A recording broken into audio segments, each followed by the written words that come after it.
पर यह है कि नेपाल के प्रधानमंत्री केपी शर्मा ओली ने इस्तीफा दे दिया है, या ये कह लीजिए कि उन्हें इस्तीफा देना पड़ा है और अब उनकी सरकार गिर गई। सिर्फ 36 घंटे का ये आंदोलन हुआ और 36 घंटे के आंदोलन में ही नेपाल की जो पूरी की पूरी सरकार है वो लड़खड़ा गई, वो गिर गई। आपको इस समय के 5 बड़े अपडेट्स बता देते हैं ताकि आपको पता चल जाए कि वहां की 5 बड़ी खबरें क्या हैं, आज पूरे दिन क्या हुआ। पहला, नेपाल की संसद और पीएमओ यानी प्रधानमंत्री के दफ्तर को प्रदर्शनकारियों ने आज आग लगा दी और इन्हें नष्ट कर दिया। ये बहुत बड़ी बात होती है किसी भी देश के लिए कि संसद में वहां के लोग घुस जाएं और संसद को ही आग लगा दें। दूसरा, नेपाल के राष्ट्रपति रामचंद्र पौडेल और केपी शर्मा ओली के घर में तोड़फोड़ के बाद आग लगा दी गई। तो आप देखिए, प्रधानमंत्री का घर भी नहीं बचा, राष्ट्रपति का घर नहीं बचा और नेपाल के विदेश मंत्री और वित्त मंत्री पर प्रदर्शनकारियों ने हमला किया और खुलेआम उनके साथ मारपीट की। तीसरा, नेपाल के एक और पूर्व प्रधानमंत्री झालानाथ के घर पर प्रदर्शनकारियों ने हमला किया, आग लगा दी और उनकी पत्नी की हत्या कर दी। सोचिए कितनी बड़ी बात है, एक देश में एक पूर्व प्रधानमंत्री की पत्नी की हत्या कर दी जाए।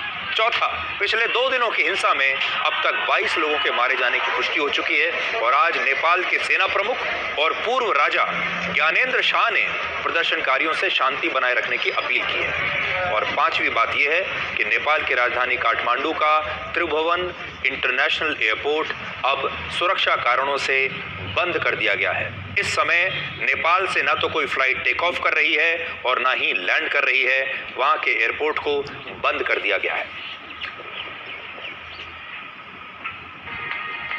भगवान बुद्ध ने अहिंसा को सबसे बड़ा धर्म बताया था, लेकिन भगवान बुद्ध के ही जन्म स्थान यानी नेपाल में पिछले कुछ दिनों की हिंसा के बाद अब तख्ता पलट हो चुका है और इसकी वजह है युवाओं का वो आंदोलन जिसे जेन जी की क्रांति कहा जा रहा है। जेन जी वो पीढ़ी होती है जिनकी उम्र 13 से 28 वर्ष के बीच होती है, उन्हें हम जेन जी कहकर पुकारते हैं। नेपाल के प्रधानमंत्री केपी शर्मा ओली के घर पर आज पहले तोड़फोड़ की गई और फिर बाद में प्रधानमंत्री के घर में आग लगा दी गई और प्रदर्शनकारियों के गुस्से की वजह थी 8 सितंबर को हुई फायरिंग में अब तक 22 लोगों का मारे जाना। आज सुबह से ही केपी शर्मा ओली के घर के सामने प्रदर्शनकारी इकट्ठा हो रहे थे और फिर उन्होंने नेपाल के प्रधानमंत्री के घर को आग लगा दी। केपी शर्मा ओली पर सबसे बड़ा आरोप यह है कि उन्होंने सोशल मीडिया पर पाबंदी लगाकर युवाओं की आवाज़ को कुचलने की कोशिश की और 8 सितंबर को युवाओं पर गोली चलाकर जिस तरीके से इस आंदोलन को रोकने की कोशिश की गई, उसने युवाओं को और ज़्यादा भड़का दिया, जिसका नतीजा आज नेपाल से आ रही इन तस्वीरों में आपको साफ साफ दिखाई देगा। आज नेपाल में क्या हुआ इन तस्वीरों में आप देख सकते हैं।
नेपाल के प्रधानमंत्री का घर बचा नहीं, प्रदर्शनकारी उनके घर तक पहुंच गए, उनके दफ्तर तक पहुंच गए और उन्हें इस्तीफा देने पर मजबूर कर दिया। इसी तरह नेपाल के राष्ट्रपति रामचंद्र पौडेल के घर को भी प्रदर्शनकारियों ने आज जला दिया। उसमें वो पहले उन्होंने प्रवेश किया और फिर उनके घर को आग लगा दी।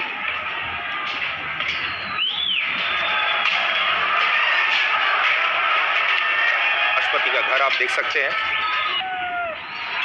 ये भी नहीं बच पाया।